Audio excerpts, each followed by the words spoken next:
Hello students, how are you? My name is Dr. Jyoti Singh and today I am going to discuss with you the question and answer discussion from a class 9th chapter number 10 that is gravitation. Okay, तो gravitation chapter के हम question and answers को discuss करेंगे.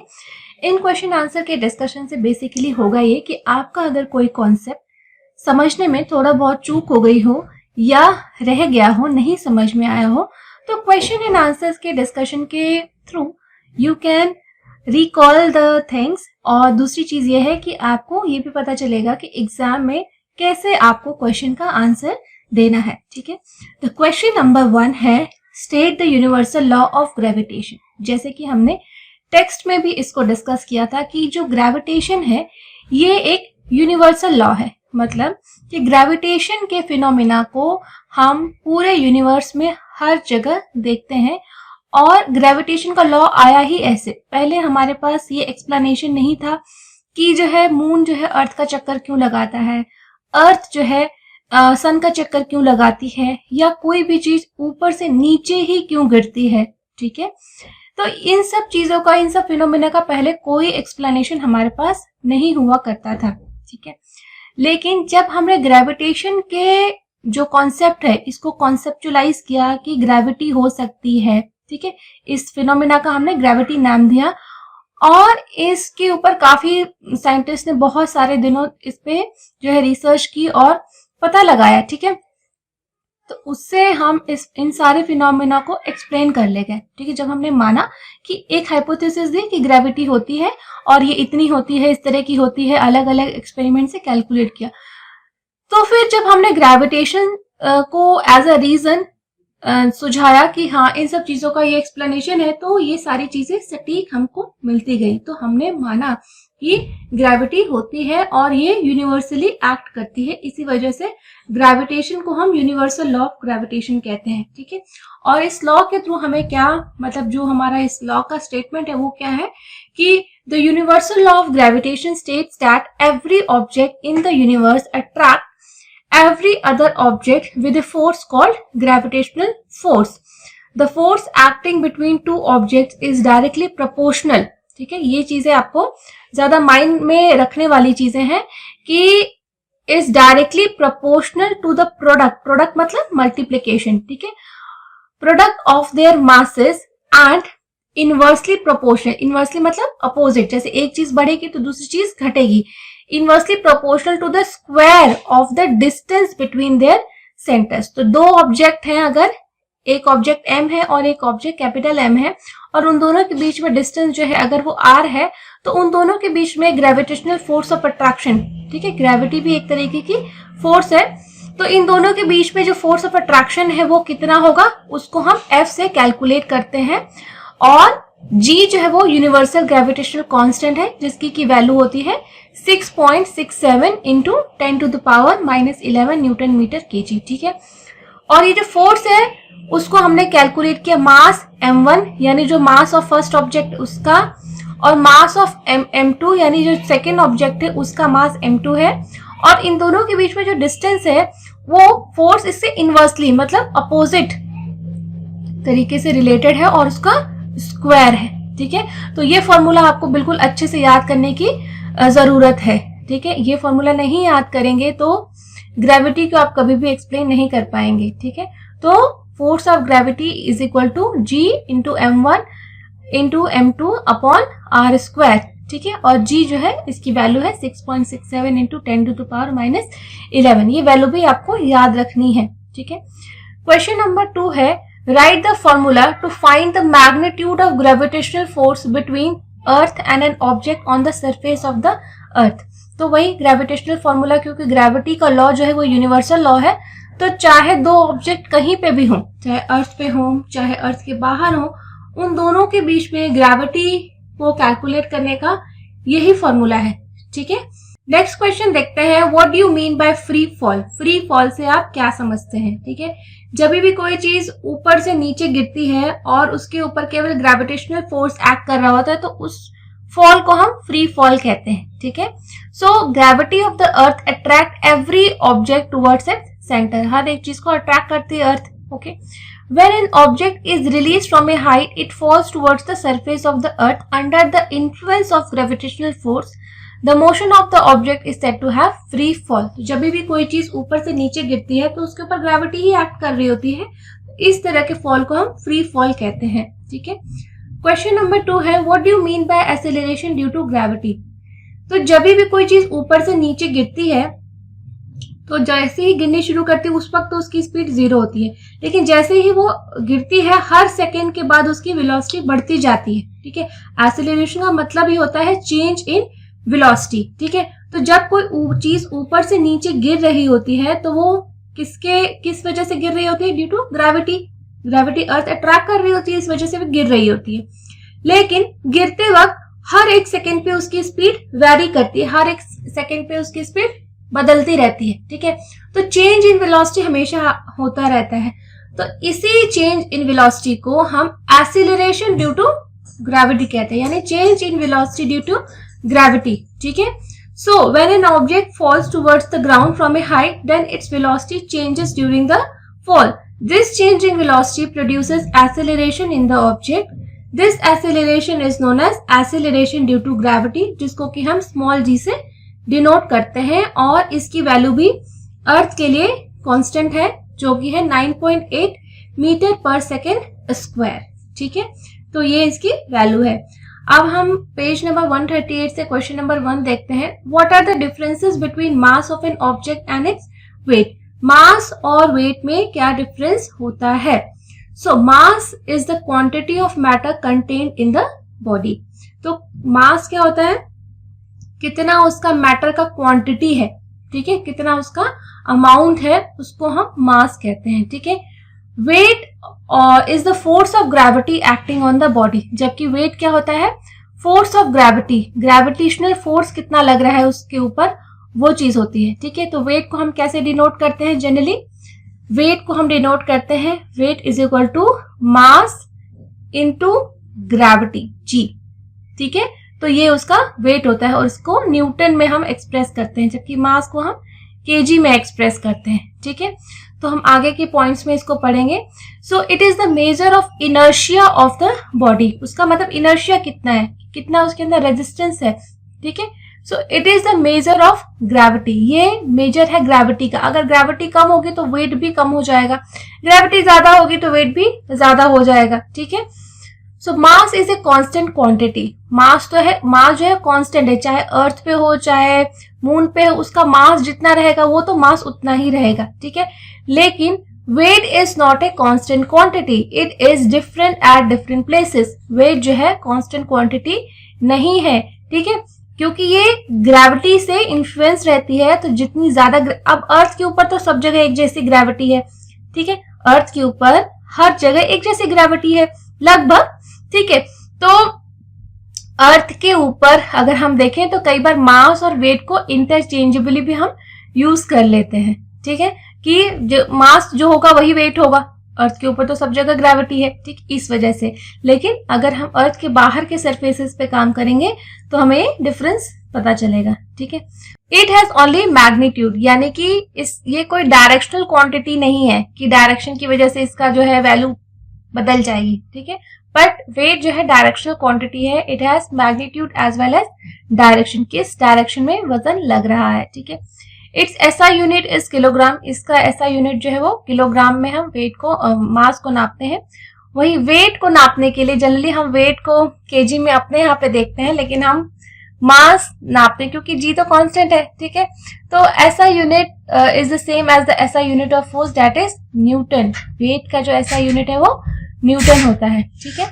लेकिन अर्थ के ऊपर हम दोनों को इंटरचेंजेबली यूज करते हैं ज्यादातर टाइम। ठीक है।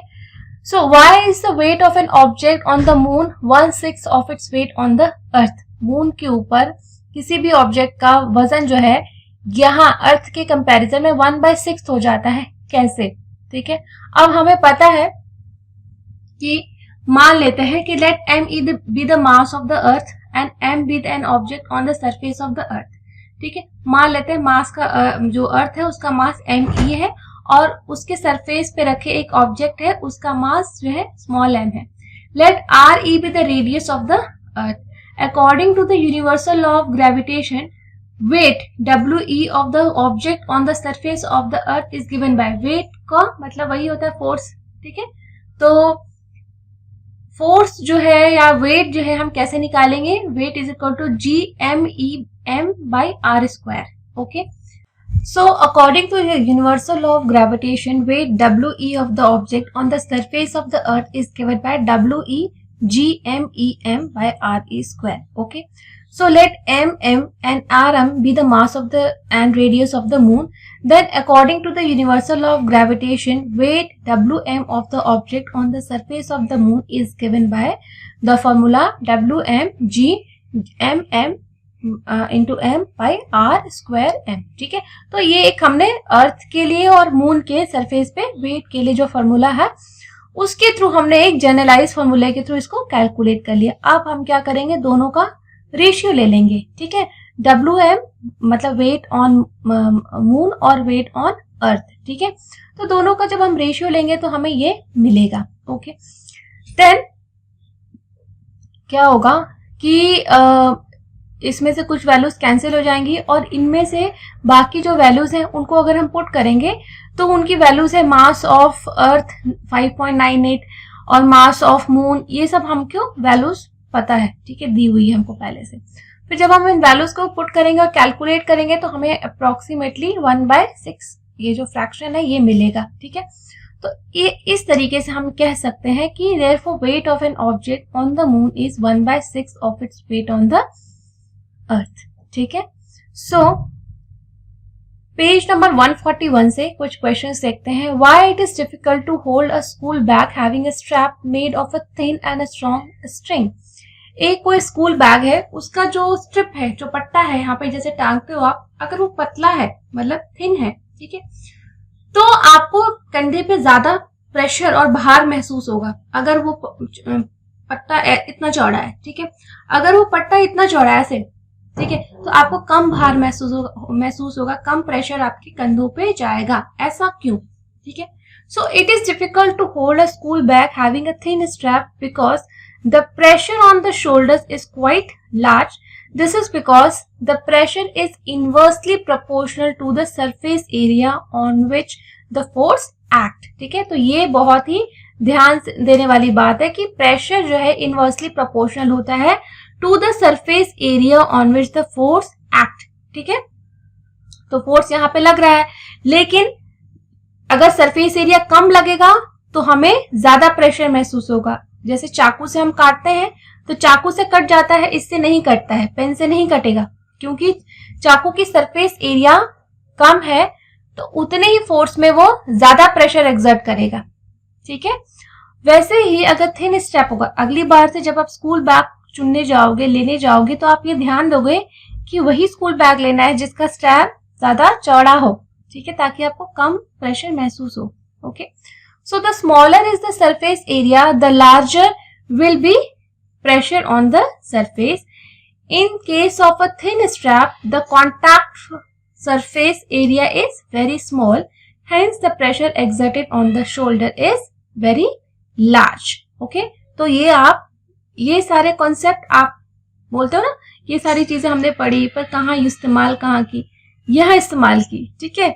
कि जब आप किसी भी चीज को चुनने जाते हो, देखने जाते हो, तो केवल उसके कलर, डिजाइन, ये सभी चीजें मत देखिए कि पिंक कलर का बैग चाहिए, रेड कलर का बैग चाहिए, स्पाइडरमैन वाला बैग चाहिए, ठीक है। अब आप इतने बड़े हो गए हो, क्लास 9th में पढ़ रहे हो, you are student of class 9, then you should जज the things by scientific laws. जो आप पढ़ते हो, जो आप समझते हो, आप मैच्योर हो रहे हो, ठीक है। बच्चों की तरह सिर्फ कलर और स्पाइडरमैन का फोटो, ये सब बहुत छोटे बच्चे करते हैं जिनको कुछ समझ नहीं होती। अब आप दूसरी वैल्यूज को देखिए, ठीक है, उन वैल्यूज को देखिए कि इसको यूज करने में क्या मेरे को आसानी होगी, वो चीज मैं सेलेक्ट करूं, ठीक है। अब क्वेश्चन नंबर 3 है। अब क्वेश्चन नंबर 2 है, what do you mean bye buoyancy, ठीक है। buoyancy से आप क्या समझते हो? The upward force exerted by a liquid on an object immersed in it is known as buoyancy, ठीक है। जो फोर्स ऊपर की तरफ लगता है, अगेंस्ट द ग्रेविटी लगता है किसी लिक्विड के वजह से किसी दूसरे ऑब्जेक्ट पे, उसको हम बॉयंसी फोर्स कहते हैं। जब भी हम किसी चीज को डुबाते हैं पानी में तो हमको ऊपर की तरफ धक्का लगता है ना, उसी फोर्स को हम बॉयंट फोर्स कहते हैं। When you try to immerse an object in water, then you can feel an upward force exerted on the object, which increases as you push the object deeper into water. तो जितना आप ज्यादा उसको push करोगे उतना ज्यादा buoyant force आपको महसूस होगा, ठीक है, जब तक कि वो पूरी तरीके से एक बार डूब नहीं जाता। जैसे वो पूरी तरीके से डूब जाएगा, वो buoyant force आपको महसूस होना कम हो जाएगा। लेकिन जैसे आधा डूबा हुआ है तो आपको जितना ज्यादा डुबाओगे उतना ज्यादा buoyant force आपको महसूस होगा। क्वेश्चन नंबर 3 है, why does an object float or sink when placed on the surface of water? तो सरफेस ऑफ वाटर के ऊपर जब हम किसी चीज को रखते हैं तो कुछ चीजें हमें देखने को मिलती हैं कि वो तैर रही हैं, बल्कि जबकि कुछ चीजें ऐसे देखने को मिलती है कि वो डूब जाती है पानी में। तो ऐसा क्यों है कि कुछ चीजें तैरती हैं और कुछ चीजें डूब जाती हैं? तो इसमें जो है डेंसिटी का बहुत बड़ा रोल है, ठीक है। डेंसिटी को हम कैसे कैलकुलेट करते हैं? Density is equal to mass upon volume. किसी भी चीज की डेंसिटी अगर आपको निकालनी है तो उसका मास कितना है और उसका वॉल्यूम कितना है, इससे हम डेंसिटी को कैलकुलेट कर सकते हैं, ठीक है। तो डेंसिटी हमें ये कहती है कि जिस भी ऑब्जेक्ट की, जिस भी चीज की डेंसिटी वाटर या जिस भी लिक्विड में हम उसको इमर्ज करने जा रहे हैं, अगर उस लिक्विड की डेंसिटी से उसकी डेंसिटी कम है तो वो ऑब्जेक्ट उस लिक्विड में तैरेगा। सपोज अगर हमारा लिक्विड वाटर ही है एक बार के लिए, तो अगर वाटर से उस ऑब्जेक्ट की डेंसिटी कम है तो 100% वो उसके ऊपर तैरेगा। लेकिन अगर वाटर से उसकी डेंसिटी ज्यादा है तो वो ऑब्जेक्ट वाटर में सिंक कर जाएगा, डूब जाएगा, ठीक है। So if the density of an object is more than the density of the liquid, then it sinks in the liquid. This is because the buoyant force acting on the object is less than the force of gravity, ठीक है। Force of gravity उसको नीचे खींचेगी, ठीक है, और buoyant force उसको ऊपर खींचेगा, ठीक है। अगर डेंसिटी इसकी ज्यादा है तो फोर्स ऑफ ग्रेविटी इसको डुबो देगी, ठीक है। लेकिन अगर इसकी डेंसिटी कम है ऑब्जेक्ट की तो buoyant force इसको ऊपर की तरफ रखेगा, तैरने लगेगा ये, ठीक है।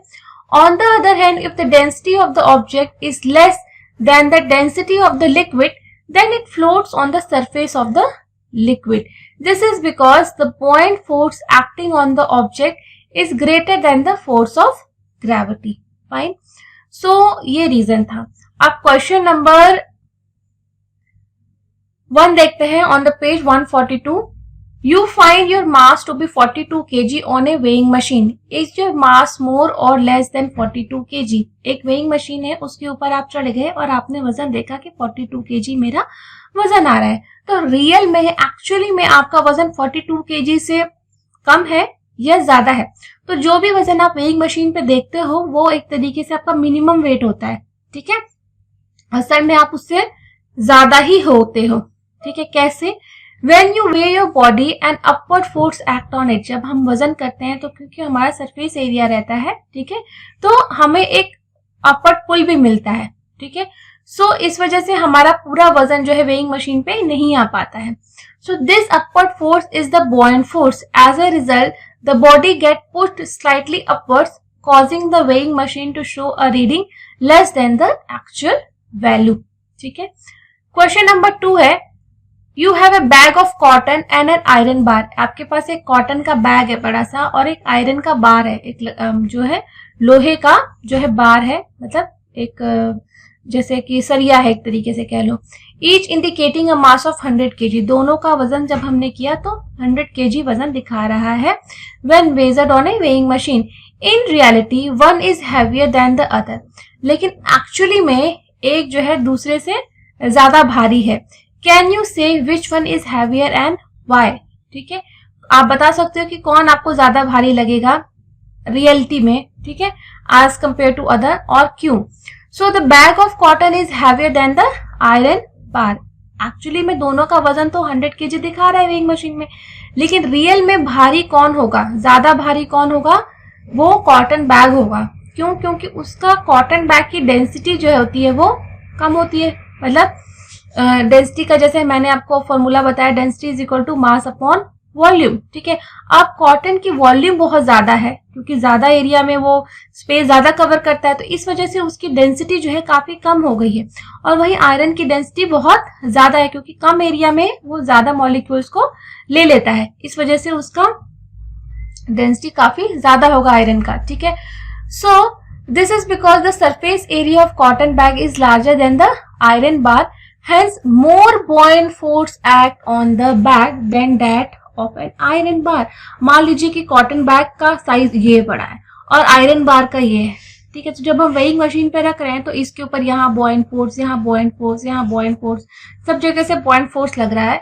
तो वेइंग मशीन पे भले ही 100 kg वजन कर रहा है, लेकिन इसके बॉइंट फोर्स तो ऊपर की तरफ ढकेल भी रहा है एयर का, ठीक है।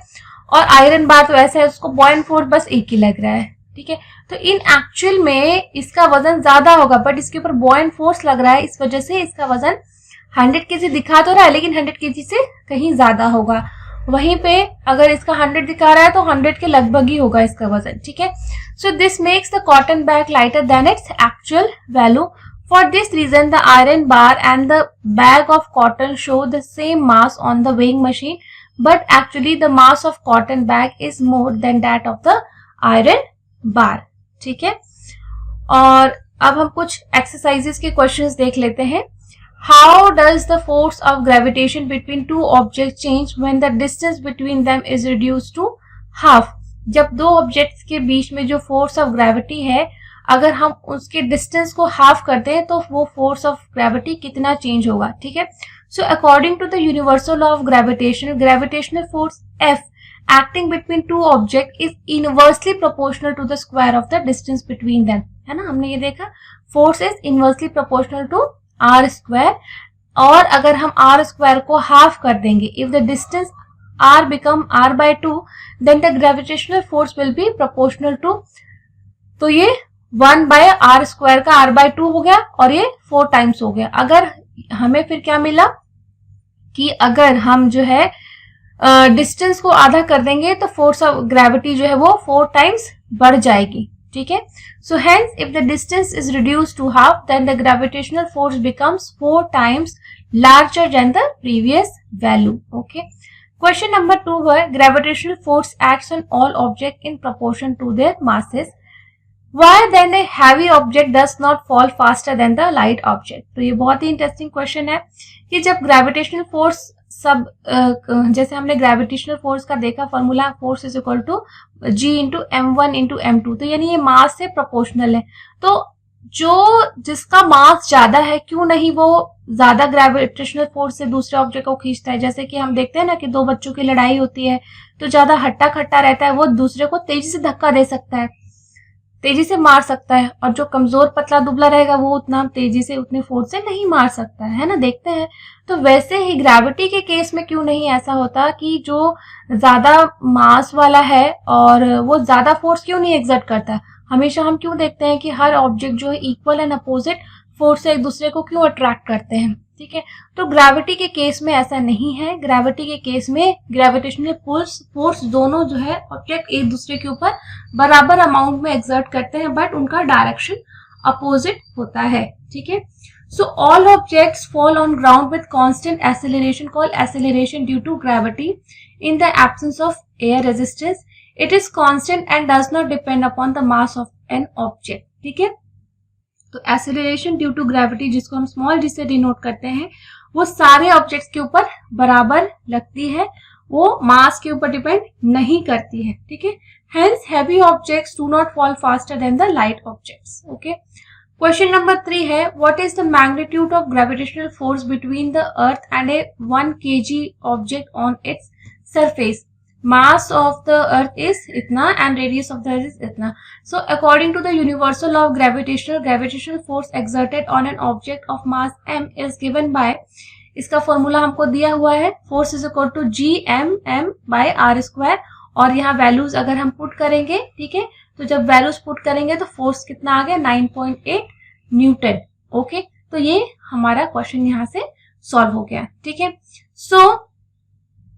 सो आई होप कि आपको ये क्वेश्चन आंसर डिस्कशन अच्छे से समझ में आया होगा। And still if you have any doubts then you can write your comments in the comment section and I will try to resolve them as soon as possible. Thank you so much.